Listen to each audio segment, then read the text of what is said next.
Good morning students, welcome to Hindi class. Students, जैसा कि आपको पता है कि आजकल हम यूनिट टेस्ट का हिंदी ग्रामर का सिलेबस कर रहे हैं। तो उस सिलेबस के अकॉर्डिंगली हमने वाक्य रचना कर लिया, भाववाचक संज्ञा कर लिया। तो अभी हम करेंगे लोकोक्तियाँ। लेसन नंबर आपका है 30। Lesson number 30 लोकोक्तियाँ।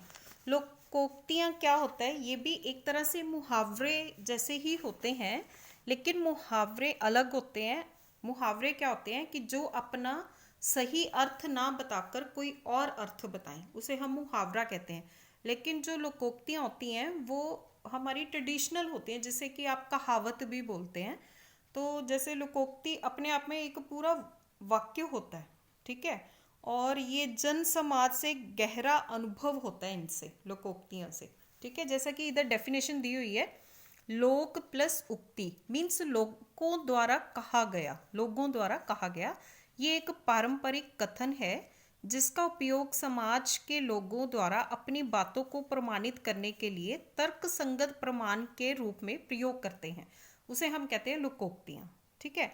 ये अपने आप में एक पूर्ण इकाई होती है। ये लोकोक्ति इतनी मार्मिक और हृदय स्पर्शी होती है कि श्रोता के हृदय पर अविलंब और गहरा प्रभाव पड़ता है।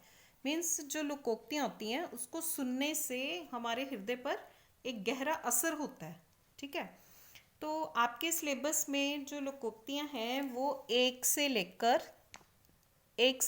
10 तक, ओनली 1 to 10, ठीक है। कितनी है? Only 1 to 10। तो यही करेंगे।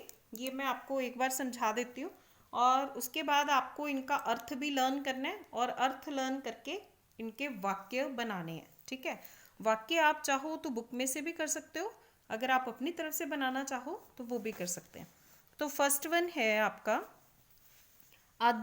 अधजल गगरी छलकत जाए, भरी गगरिया चुपके जाए। मीन्स जो जिनके पास आधी नॉलेज होती है या आधे भरे हुए होते हैं वो ज़्यादा छलकते हैं। जैसे एक मटका होता है, अगर वो आधा पानी से भरा हुआ है तो वो बहुत ज़्यादा छलकता है। लेकिन जो भरे हुए हैं वो चुपके जाए मीन्स चुपचाप रहते हैं, वो ज़्यादा अभिमान नहीं दिखाते, वो ज़्यादा घमंड नहीं दिखाते। अर्थ क्या है? अज्ञानी। यहाँ पर बहुत सारे अर्थ दिए हुए हैं, आपने सिर्फ एक अर्थ लर्न करना है। अज्ञानी, निर्बल, निर्धन, घमंडी होते हैं अथवा अपने आप को बहुत सामर्थ्यवान मानते हैं, जबकि पूर्ण ज्ञानी, बलवान, धनवान अपने आप को झुकाकर तथा नम्र होकर चलते हैं।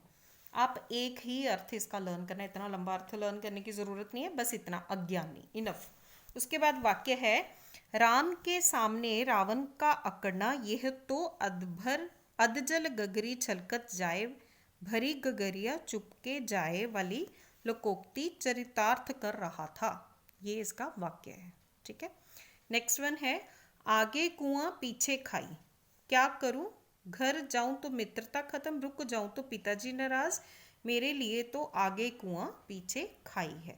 मीन्स आगे कुआं पीछे खाई मीन्स कि एक मुसीबत अभी टली नहीं, अगर पीछे हटते हैं तब भी मुसीबत है, आगे हटते हैं, आगे बढ़ते हैं तो भी मुसीबत है, ठीक है। तो यहाँ पर सिर्फ उन्होंने वाक्य दिया हुआ, तो आपने भी अकेला वाक्य ही लर्न करना है। देन आम के आम गुठलियों के दाम, दोगुना लाभ मीन्स डबल लाभ होना, डबल फायदा होना।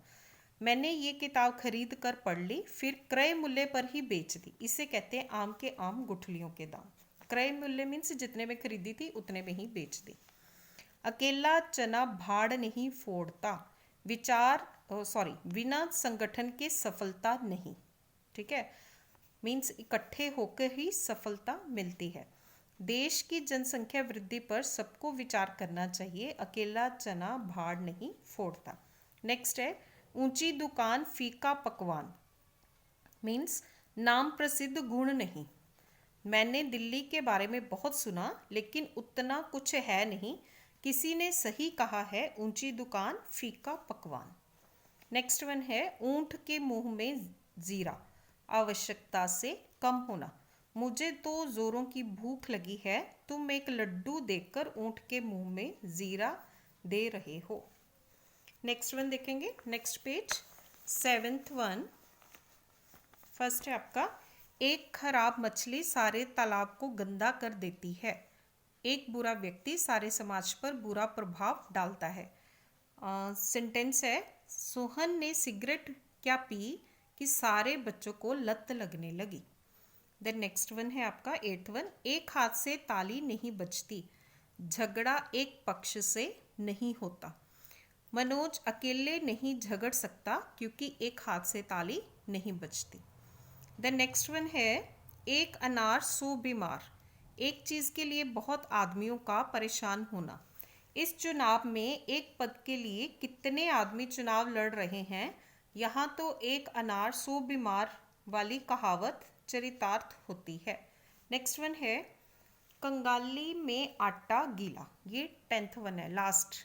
मुसीबत पर मुसीबत, कर्ज तो लाया वह भी मित्र ले गए, इसे कहते हैं कंगाली में आटा गीला।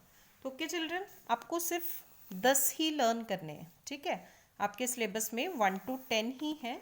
तो ये जो सेंटेंस हैं ये आप अपनी तरफ से भी बना सकते हैं और मीनिंग आपने यही लिखने हैं जिनके मीनिंग दिए हुए हैं। जिनके नहीं दिए हुए तो वो आप ना भी लिखो तो भी चलेगा, बट आपने सेंटेंस इसके ज़रूर बनाने हैं और अपनी तरफ से भी सेंटेंस बना सकते हैं। Okay students, thank you, God bless you all.